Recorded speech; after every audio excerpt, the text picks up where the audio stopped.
dalam kehidupan kami. Dan oleh sebab itu Tuhan, hari-hari ini kami butuh Tuhan. Kami butuh kekuatan daripada Tuhan. Firman Tuhan pada saat ini biarlah menguatkan setiap kami jemaat Tuhan yang hadir pada saat kesempatan malam hari ini.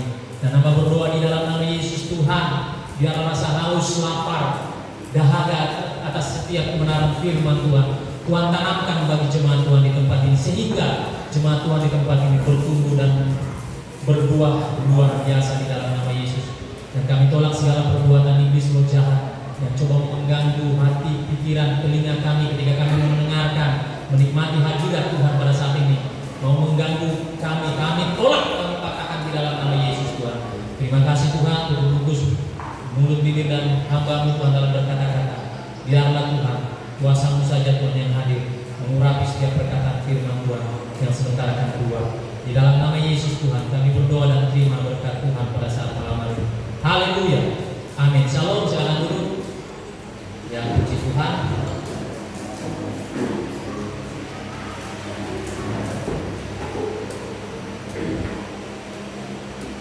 Ya, puji Tuhan. Kita percaya bahwa apa yang kita lakukan pada saat ini daripada yang janji. Ya, karena kekuatan yang daripada firman Tuhan itu tidak akan keluar dengan sia-sia, tidak akan hadir dengan sia-sia, tetapi menguatkan hati dan kita supaya kita semakin bertumbuh dan semakin berbuah di dalam setiap kehidupan kita. Amin. Amin. Jadi saudara yang dikasih oleh Tuhan Yesus Kristus, ya, cuaca dingin, ya enak, harusnya kita ada di rumah kita masing-masing, kita mungkin tarik selimut dan sebagainya, kita mungkin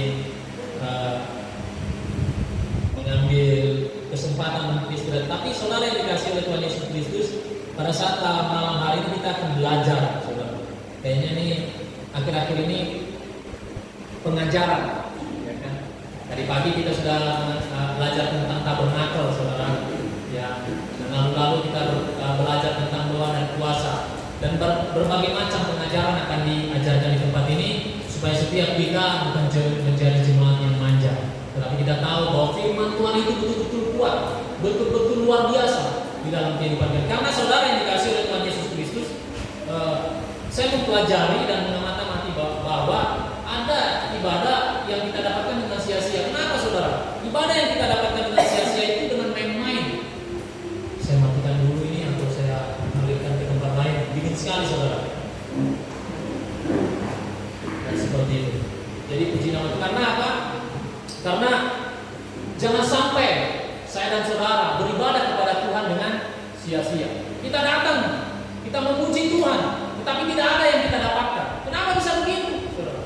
Karena kita tidak serius untuk beribadah. Kita main-main, kita tidak menghargai hadirat Tuhan. Dan oleh sebab itu, saya ingin memberikan tema pada saat ini, jangan buat ibadah sia-sia. Kalau saya posting di Facebook itu ibadah dengan sia-sia, why? Ya kan? Why-nya gede, tanda tanya tuh saudara. Kenapa jadi ibadah sia-sia? Pertanyaannya kenapa? Kok bisa ya ibadah itu dengan sia-sia? Iya, seperti saya katakan tadi bahwa ibadah kita main-main, ibadah kita tidak serius. Sama seperti tadi yang sudah diceritakan dengan gamblang saudara. Kalau kita mengikuti itu saudara, peta itu saudara, tabernakel itu saudara harus bagaimana kudusnya. Tapi saudara, kita sekarang ini diberikan kebebasan karena ini adalah zaman kasih karunia anugerah yang Tuhan berikan bagi saya dan saudara. Dan oleh sebab itu ambil kesempatan itu saudara yang dikasih oleh Tuhan Yesus Kristus. Ya, mengapa dikatakan ibadah yang sia-sia? Ya kan? Kan itu satu pertanyaan yang harus kita lontarkan sebagai orang yang percaya kepada Tuhan. Loh, ibadah saya sia-sia. Lah saya datang, persekutuan saya datang. Ya kan, ibadah puasa saya datang dan sebagainya saudara. Ya. Bahkan di dalam 1 Timotius 6 ayat 6 dikatakan gini, memang ibadah itu kalau disertai rasa cukup memberi keuntungan besar. Artinya pas. Ya, kita datang ibadah, kita menerima firman Tuhan, kita pujian dan penyembahan. Itu kalau kita terima, itu pas. Karena kenapa? Jiwa kita, roh kita ini sedang dikasih makan. Amin. Hati-hati loh, jangan dikasih loh rohnya makan.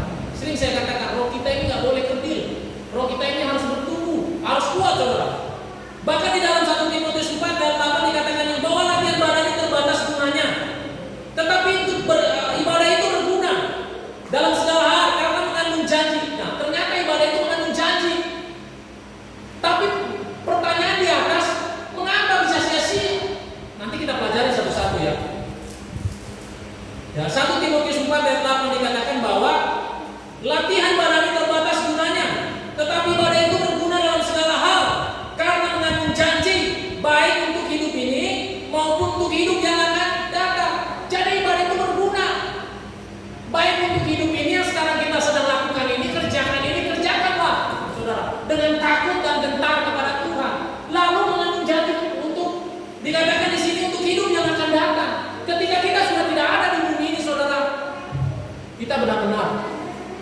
dapat bagian kita di mana?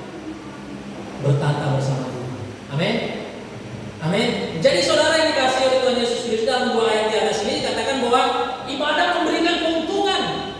Ibadah memberikan hal yang besar, berguna dalam segala hal, baik untuk dunia ini maupun dunia yang akan datang.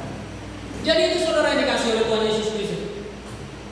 Nah, pertanyaan bagi saya dan saudara orang yang percaya kepada Tuhan, kenapa menjadi sia-sia? Kenapa kita ibadah itu menjadi sia-sia? Kenapa menjadi percuma, saudara yang dikasihi oleh Tuhan Yesus Kristus? Yang pertama, saudara, saya pelajari di sini, orang tersebut beribadah, tetapi firman Tuhan berkata gini, tidak mengekang lidahnya. Dia datang beribadah, tapi ini lidahnya ini, saudara, serong. Perkataannya tidak memuliakan Tuhan. Yakobus 1 ayat 26 berkata gini, saudara, jikalau ada seorang menganggap dirinya beribadah, catatinya, tetapi tidak mengekang lidahnya, ia menipu dirinya sendiri, maka sia-sialah ibadahnya. Jadi saudara, ini hati ini konek dengan ini, saudara. Kalau hati kita sedang tidak baik-baik, saudara, kita akan mengeluarkan perbendaharaan yang tidak berkenan di hadapan Tuhan. Oleh sebab itu firman Tuhan berkata gini, jagalah hatimu dengan segala kewaspadaan, karena dari situlah terpancar kehidupan. Ketika hati ini sudah tidak beres, maka apa? Yang jadi apa? Kepahitan. Ketika kepahitan itu mulai terjadi, saudara yang dikasihi oleh Tuhan Yesus Kristus, maka apa? Akan keluar perbendaharaan yang tidak berkenan di hadapan Tuhan. Ucapan-ucapan yang tidak berkenan di hadapan Tuhan. Perkataan-perkataan yang tidak memuliakan Tuhan. Jelas dikatakan di sini, Yakobus 1 ayat 26, jikalau ada seorang yang menganggap dirinya beribadah, tetapi tidak mengekang lidahnya. Artinya begini, saudara, perkataan jorok, perkataan hujat, perkataan gosip yang membunuh karakter orang, itu hati-hati. Firman Tuhan mencatat ini, dia menipu dirinya sendiri. Menipu dirinya sendiri. Kalau nipu orang sendiri, saudara, dia tipu dirinya, saudara. Firman Tuhan berkata, lalu dikatakan di situ, di bagian selanjutnya, maka sia-sialah ibadahnya. Bukan saya yang ngomong, tapi firman Tuhan yang ngomong. Oleh sebab itu, jagalah hati kita dengan segala kewaspadaan. Amin. Itu saudara yang dikasihi. Mengapa menipu diri sendiri? Karena orang tersebut seolah-olah begini, aku beribadah kepada Tuhan. Lihat nih, Jasmine, keren kan? Alkitab itu gede, bahasanya ada bahasa Ibrani, ada bahasa Yunani, ada bahasa Inggris, King James Version, ada bahasa Indonesia. Kalau kita ke daerah-daerah itu, semua dipegang begini, saudara, kalau ibadah, saking beratnya, saudara. Sehingga orang melihat, serius betul dia ibadah, kudus betul dia ibadah. Tapi di luar sana, saudara, inilah dia, saudara. Dia menganggap dirinya beribadah. Tetapi firman Tuhan dikatakan di sini, saudara, di dalam Yakobus 1 ayat 26 itu, sia-sialah ibadah. Saya berdoa, saudara, jangan terdapat di antara kita seperti itu. Karena percuma firman Tuhan, ya kan? Itulah saya katakan, ibadah menjadi sia-sia. Why? Ada apa? Mengapa? Kok bisa begitu? Ini, saudara, dia beribadah tapi tidak mengekang lidahnya. Lalu firman Tuhan ketika tidak mengekang lidahnya, bahwa jawabannya adalah ibadahnya sia-sia. Gak ada guna, saudara. Yang pertama, orang tersebut beribadah tetapi tidak mengekang lidahnya. Yang kedua, saudara, beribadah tetapi mengajarkan perintah manusia. Ya kan? Perintah manusia, hanya pada perintah manusia saja. Firman Tuhan berkata jangan, tapi dilakukan. Tapi kalau orang petinggi atau orang yang kayaknya disegani itu, jangan langsung. Tuh, hati-hati ya. Coba kita baca di dalam Matius 19 ayat 9.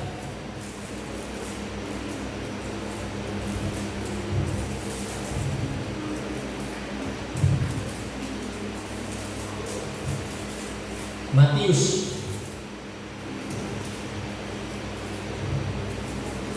Yuk sama-sama kita baca Yang sudah dapat katakan amin. Ya. Matius 19 ayat 9. Sudah ya? Amin. Puji Tuhan.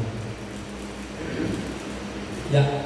2, 3. Percuma mereka beribadah kepadaku, sedangkan ajaran yang mereka ajarkan ialah perintah manusia.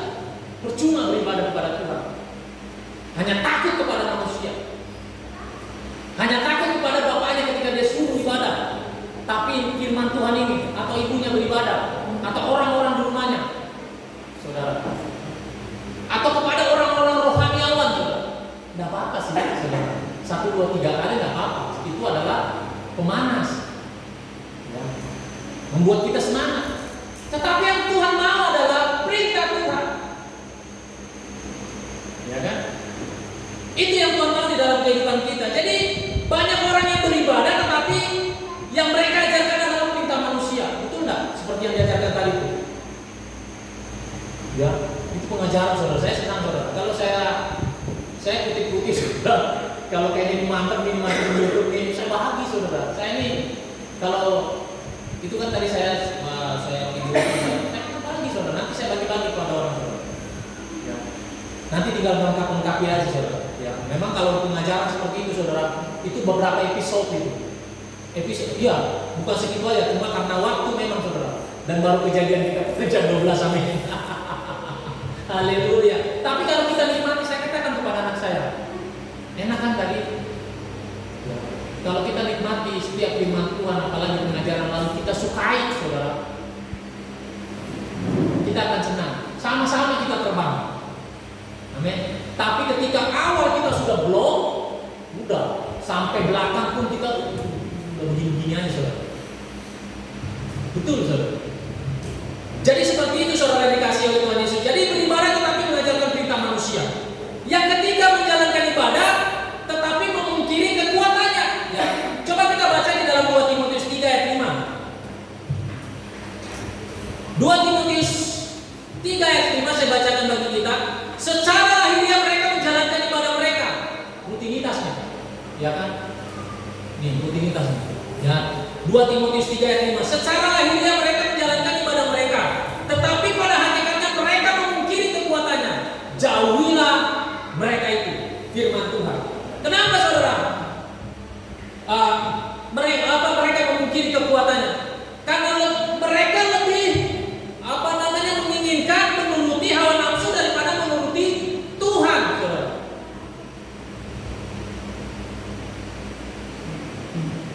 Lebih menuruti hawa nafsu mereka. Coba kita baca lagi supaya lebih kita tahu. Itu kan tadi di ayat 5, di ayat 4-nya, saudara. 1 dan sampai 4. 2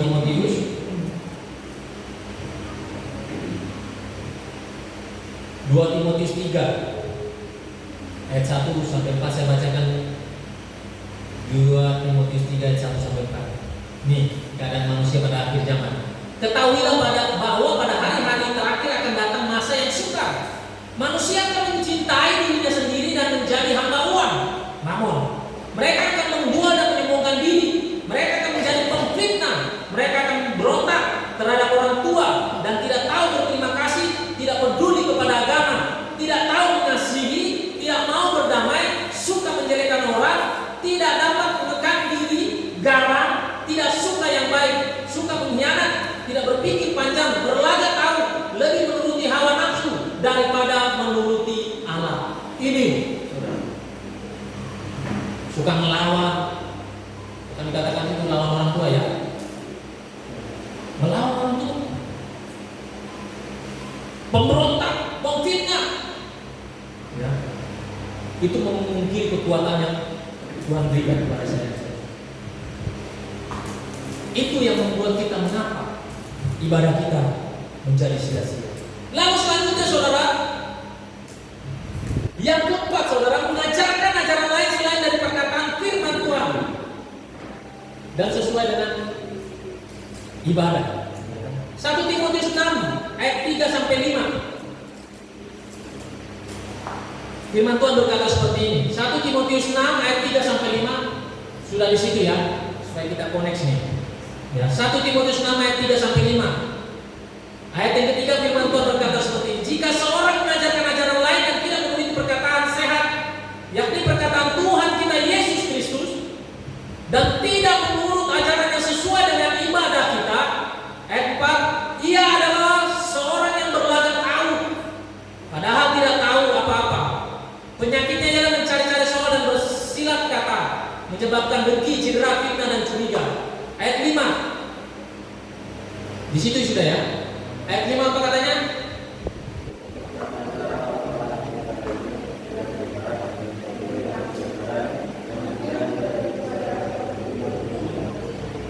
Percecokan antara orang-orang yang tidak lagi berpikir sehat dan yang kehilangan kebenaran, yang mengira ibadah itu adalah suatu sumber keuntungan.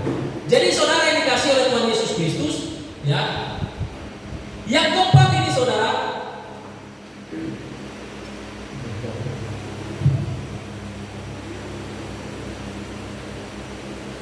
yang dikasih oleh Tuhan Yesus Kristus, mengajarkan ajaran lain selain dari perkataan firman Tuhan dan sesuai dengan ibadah. Pengajaran-pengajaran lain yang diterima, saudara. Bukan hakikinya, bukan hakikatnya firman Tuhan, bukan esensi yang benar-benar firman Tuhan. Tetapi apa? Ini yang seperti dikatakan tadi. Kalau firman Tuhan sudah benar, ya benarlah sudah di situ. Ya, ada yang tersirat dan tertulis. Kalau sudah tertulis dengan jelas, ya kan? Lakukan. Lalu yang tersirat apa? Dibutuhkan kepekaan roh. Kalau tanpa roh Tuhan, firman Tuhan ini tidak akan bisa dibukakan. Kita akan melenceng dan pengajaran-pengajaran sesat akan mudah masuk dalam kehidupan kita. Ya kan gitu kan? Ada yang tersirat firman Tuhan ini, ada yang tertulis. Kan seperti itu. Ibarat apa namanya? Ibarat apa? Jatuh ke pinggir jalan. Kalau tidak dijelaskan dengan gamblang, nah ini itu tersirat seperti itu. Lalu dijelaskan, lalu dikaji, lalu ada yang susah-susah ditafsirkan lewat apa? Bahasa-bahasa yang sesungguhnya, bahasa Ibrani, bahasa Yunani, dari sononya saudara. Baru kita dengan jelas bisa tahu saudara.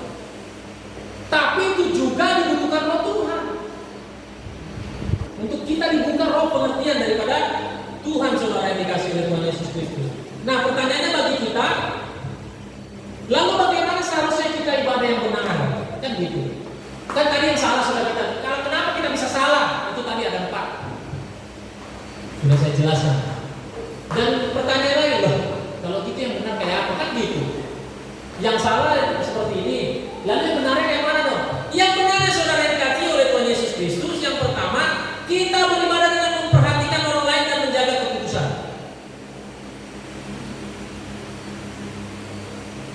Iya, saudara. Jadi bukan beribadah asal beribadah aja, tepuk tangan, penyembahan, baca firman, dari Kejadian sampai Wahyu selesai, tapi tidak tahu. Enggak. Kita hanya datang tepuk tangan, penyembahan, berdoa dan sebagainya. Tetapi kita tidak menjaga yang namanya kekudusan, saudara. Yakobus 1 ayat 27 firman Tuhan berkata seperti ini, ibadah yang murni dan yang tak bercacat di hadapan Tuhan Bapa kita ialah mengunjungi yatim piatu dan janda-janda dan kesusahannya mereka dan menjaga supaya dirinya sendiri tidak dicemarkan oleh manusia. Artinya menjaga, berikan proteksi yang baik dalam hidup kita, saudara yang dikasih oleh Tuhan Yesus Kristus. Ya. Ibadah yang benar di hadapan Tuhan, saudara. Kita menjaga kekudusan. Yang kedua, saudara, ibadah yang benar bagaimana sih? Yang kedua adalah kita mempersembahkan tubuh kita untuk kemuliaan Tuhan. Nih, saudara. Ya, jangan kira-kira yang main ini, saudara, itu kita persembahkan tubuh kita untuk melayani Tuhan. Saudara, adik-adik, ya, ada talenta yang Tuhan kasih. Nih, persembahkan tubuhmu sebagai persembahan yang hidup, yang berkenan di hadapan Tuhan. Itu. Aduh, aku nih mau musik. Enggak, saudara. Bukan Tuhan tidak hargai itu, saudara. Tuhan akan hargai. Tuhan akan menghargai pengorbanan saudara. Harusnya saudara ini ya kan? Ibadah pertama sudah, ya kan jam 9. Sekarang ibadah kedua. Aduh, letih aku saudara. Kita akan berkata seperti itu. Aduh, datang lagi. Aduh, ibadah lagi. Aduh, padat betul saudara. Saya mau katakan saudara, jerih payah saudara tidak akan sia-sia. Rewardnya nanti Tuhan kasih saudara. Kenapa saya bisa berkata seperti ini? Cerminan saya saudara. Saya ketika bertobat mula-mula saudara tahun 2000, saya seperti sapi yang dibawa kemana aja sama ibu gembala. Kesana kemari, ayo kita doa sana, ayo doa kita pelepasan, ayo doa orang sana kerasukan, ayo doa sini, ikut aja saudara. Itu.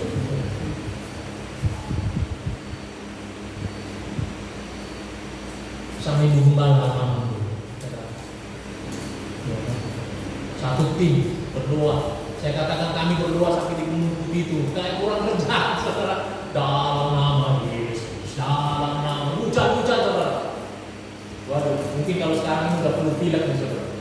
Wah, pokoknya berkati kota kita. Dalam nama Yesus Tuhan berkati. Tadi saya berdoa belum tangkar, saudara. Dalam nama Yesus segala kuasa-kuasa iblis yang mengikat kota ini kami tolak, kami katakan dalam nama Yesus semua. Pada hulu ke hilir lah, saudara. Liur udah kemana-mana, saudara. Seperti itu saudara. Saya salah saudara.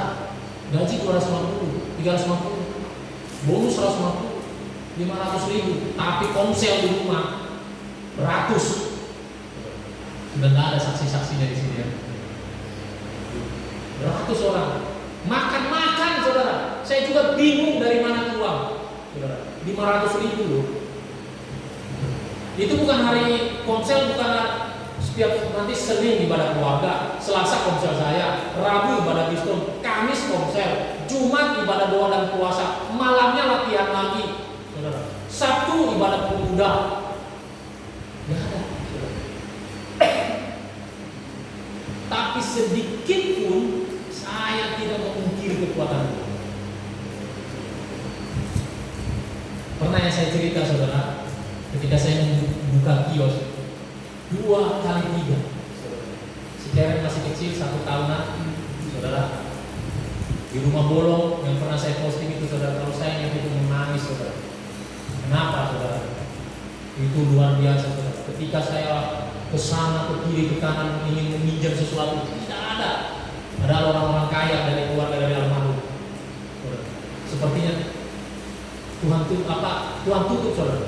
Karena saya mengandalkan mereka. Tiba-tiba saudara yang dikasih oleh Tuhan Yesus Kristus. Saya entah tidak tahu kemana ada orang Chinese datang saudara. Saya lagi ngetang pagi-pagi saudara. Ini sedikit cerita dari sini ya, lepas nih dari sini. Saya lagi ngetang ngakuk saudara yang dikasih oleh Tuhan Yesus Kristus. Masih ingat 3:30, jam 3:30 kami doa. Ya, kami ceramah baru saya bikin kios 2 kali 3. Saya buat sendiri saudara. Karena saya bilang Tuhan saya ini pejuang. Saya bikin lah, tiba-tiba saudara. Ini gak ada sedikit pun ini saudara. Tiba-tiba lewat lah mobil carry warna biru, masih ingat saudara? Mobil carry warna biru bawa PSK. Saya tahu dia mengintai saya saudara. Dia lihat aja, masih gelap-gelap saudara. Udah diterang, tiba-tiba kasih saudara. Dikasih 1 kresek saudara. Pas saya buka saudara, Tuhan Yesus tolong, uang saudara. Banyak itu saudara. Baru uangnya itu kayak gini-gini saudara. Mau tahu saudara, saya berpikir gini. Saya yakin saudara, itu habis judi. Dia 1 preset begini saudara, yang 5 kilo dikasih. Berapa juta itu saudara. Langsung dia bilang ini untuk susu anaknya. Dia ambil dulu dari sini, ini untuk susu anaknya. Pas saya ini langsung teriak, saya berhenti kerja.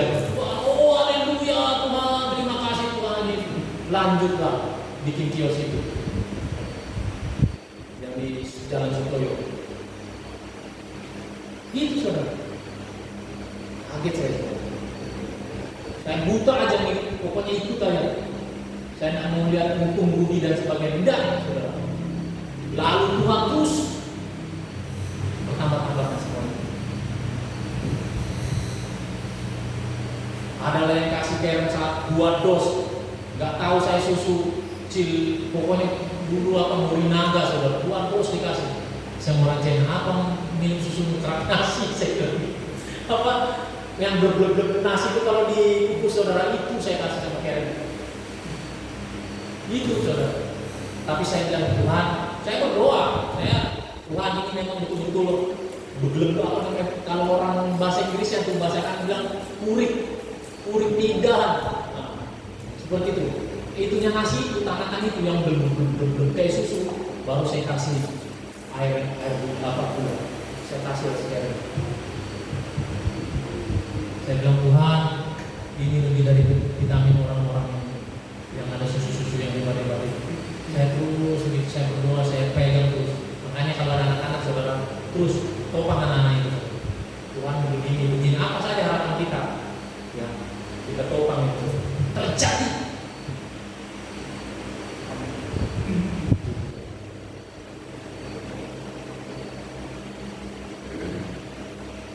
Secara ini saya bangga saudara, ya kan? Tiba-tiba jadi WL lagi saudara. Dilihat nggak ada yang WL yang pagi, jadi nggak ada ya, langsung saudara. Tuhan, saya langsung udah connect berarti. Terima kasih Tuhan buat kepekaan yang Tuhan berikan, saudara. Jadi saya yang WL-nya dia, nggak ada WL yang pertama, jadi dia sekarang. Makanya gantung-gantung, enggak apa saudara, semua itu Tuhan akan melengkapi. Betul kan, ada yang tahu kan dia WL kan hari ini kan? Tadi situ ngok. Saya hanya berdoa aja di situ saudara. Betul kan? Kita WA, SMS cuma satu aja lah.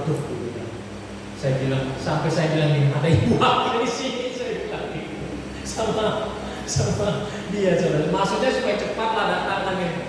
Tapi puji Tuhan, saya bangga saudara. Saya bangga, terharu.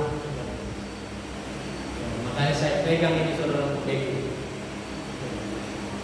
Nggak takut saudara. Amin. Tuhan bisa pakai kok siapa aja. Si Tari bisa pakai siapa sih? Si Repol nanti suaranya yang susah dicari orang itu saudara, yang bass itu bisa dia pakai saudara. Amin. Jadi itu saudara, ya kita kembali lagi. Lalu bagaimana seharusnya kita harus beribadah yang benar? Ya kan? Kita tadi yang kedua mempersembahkan tubuh kita. Yang selanjutnya saudara, meninggalkan kefasikan dan keinginan duniawi dalam beribadah. Fasik itu saudara sepertinya kelihatan beribadah, tapi hatinya nggak melakukan itu saudara. Coba kita baca di dalam Titus 2 ayat 12. Firman Tuhan berkata seperti ini, Ia memilih kita supaya kita meninggalkan kefasikan dan keinginan-keinginan duniawi, dan supaya kita hidup bijaksana, adil, dan beribadah di dalam dunia sekarang ini saudara. Jadi saudara yang dikasihi oleh Tuhan Yesus Kristus, firman Tuhan di dalam Titus ini mengajarkan kita supaya kita, saya dan saudara meninggalkan kefasikan, keinginan-keinginan duniawi. Bahasa kerennya itu hedonisme. Hedon, engkau lebih mengutamakan keduniawian daripada mengikuti Tuhan. Itu ada bagiannya. Tapi ketika saudara dan saya mengutamakan Tuhan, ada juga bagiannya saudara. Sehingga firman Tuhan berkata, carilah dahulu kerajaan Allah dan kebenarannya, maka firman Tuhan berkata, maka semuanya itu akan dipertambahkan bagi saya dan saudara. Firman Tuhan. Amin. Ini firman Tuhan saudara. Jadi meninggalkan kefasikan dan keinginan duniawi. Keinginan duniawi itu membuat kita akan masuk dalam dosa yang luar biasa. Keinginan duniawi, mau sana, mau sini, mau sana, tetangga beli TV. So ini sebagian tetangga beli TV 21 ini kita harus 29 ini. Tetangga lagi beli 32 ini kita 40 ini. Saudara. Tetangga beli 50 ini, lama-lama Hollywood masuk ke dalam rumah kita. Saking gak puasnya apa? Pak, beli aja Pak proyektor masuk. Gede kan? Lebih baik itu. Kalau dulu zaman saya tahun 80-an saudara, apa namanya, layar tancap yang biasa mengadakan itu BPKBN saudara KB. Wah, ya kan kelihatan